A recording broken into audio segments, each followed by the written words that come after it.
Hello students, friends, आप सभी का Shri PN Rudra coaching classes में स्वागत है। आज हम केमिस्ट्री के बारे में जानेंगे। केमिस्ट्री यानी कि रसायन विज्ञान वास्तव में है क्या?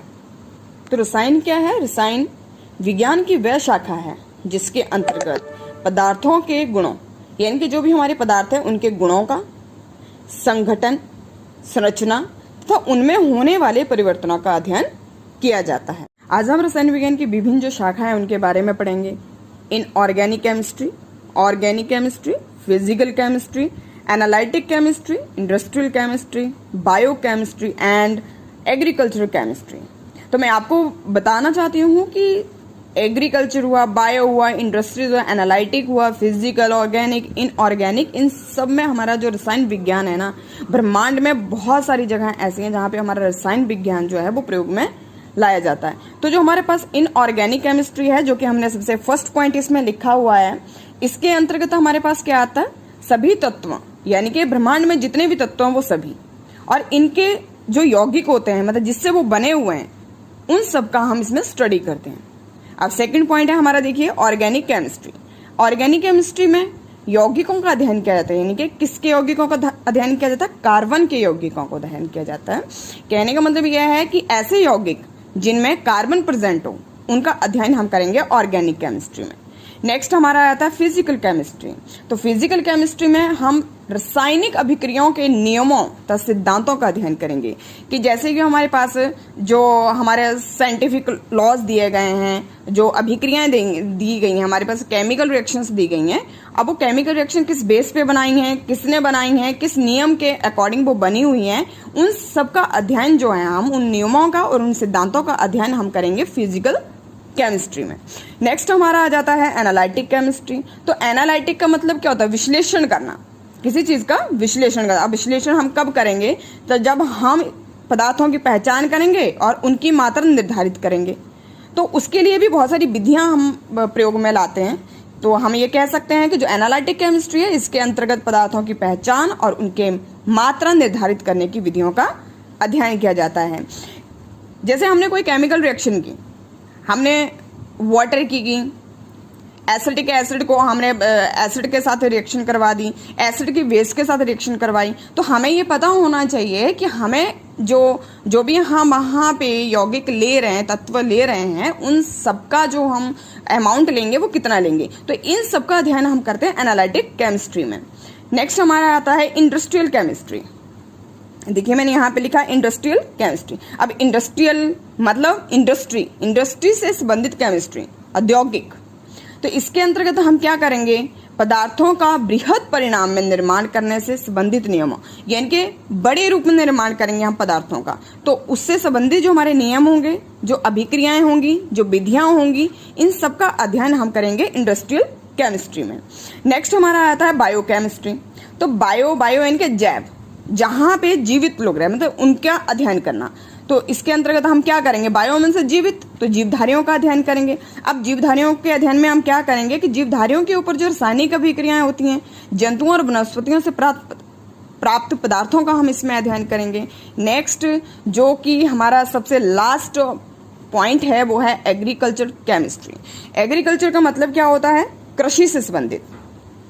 और आगे हमारा टॉपिक स्टार्ट होता है पदार्थों का वर्गीकरण, यानी कि पदार्थों को कितने भागों में बांटा गया।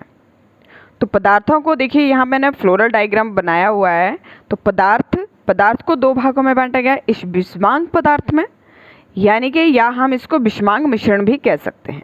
अब विषमांग पदार्थ या विषमांग मिश्रण होता क्या है कि जिन पदार्थों में भिन्न भिन्न प्रकार के दो या दो से अधिक भाग होते हैं, उन्हें विषमांग मिश्रण कहते हैं। जैसे जल और तेल का मिश्रण, जल और बर्फ का मिश्रण, ये जो उदाहरण है, ये हमारे विषमांग पदार्थ हैं। इसी के साथ हम देख सकते हैं दूध है, रक्त है, धुआं है, बादल, बारूद, मिट्टी, ये सारे के सारे विषमांग पदार्थ हैं और विषमांग मिश्रण में ही आते हैं। दूसरा हमारे पास इन्होंने बोला समांग मिश्रण। अब आपने विषमांग मिश्रण जब पढ़ा या विषमांग मिश्रण जब पढ़ा, तो उसमें आपने पढ़ा कि जिन पदार्थों में भिन्न भिन्न प्रकार के दो या दो से अधिक भाग होते हैं, उन्हें विषमांग पदार्थ कहते हैं। लेकिन समांग में प्रत्येक भाग जो होगा वो समान होगा, जिन पदार्थों का प्रत्येक भाग समान होता है उसे समांग मिश्रण कहते हैं, जैसे लोहा, पारा, तांबा। सभी धातु जैसे ऑक्सीजन, नाइट्रोजन, हाइड्रोजन, अमोनिया और सभी गैसें और जैसे कि गैसों का मिश्रण होता है। पदार्थों के विलयन तथा सभी शुद्ध पदार्थ जो होते हैं हमारे समांग मिश्रण कहलाते हैं। अब जो समांग मिश्रण है उसको हमने दो भागों में डिवाइड कर दिया है। विलयन, विलयन क्या होता है? समांग मिश्रण जिनका संघटन परिवर्तित हो सकता है। कहने का मतलब यह है कि जैसे हमारे पास सोडियम क्लोराइड है, तो सोडियम क्लोराइड को आपस में मिलाया तो वो एक सॉल्यूशन बन गया, यानी कि एक विलयन बन गया। तो विलयन बनेगा तो जब हम उसकी अमाउंट्स को घटाएंगे या बढ़ाएंगे तो वो परिवर्तित हो सकता है। दूसरा है इसका शुद्ध पदार्थ। तो शुद्ध पदार्थ जब भी बनता है तो शुद्ध पदार्थ का जो संगठन होता है वो निश्चित होता है और स्थिर होता है, यानी कि ना तो उसमें किसी भी प्रकार का जो चेंज है वो नहीं होगा। शुद्ध पदार्थ हमारे दो प्रकार के होते हैं, एक तत्व और यौगिक। तत्व क्या होते हैं? समान प्रकार के परमाणुओं से बने हुए शुद्ध पदार्थ को ही हम तत्व कहते हैं, जैसे hydrogen, nitrogen, oxygen, sulphur, sodium, copper, mercury. इसी प्रकार से हम कहते हैं कि मेंडलीव की आवर्त सारणी में 109 तत्वों की खोज की गई है। यौगिक क्या है? यौगिक इंग्लिश में उसको बोलते हैं कंपाउंड्स।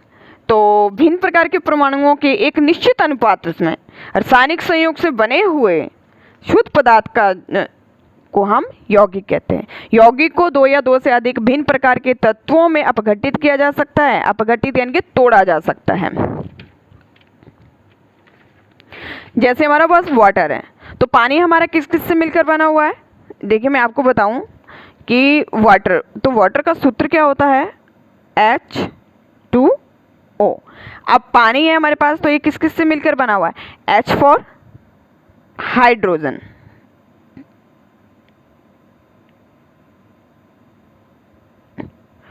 और O फॉर ऑक्सीजन।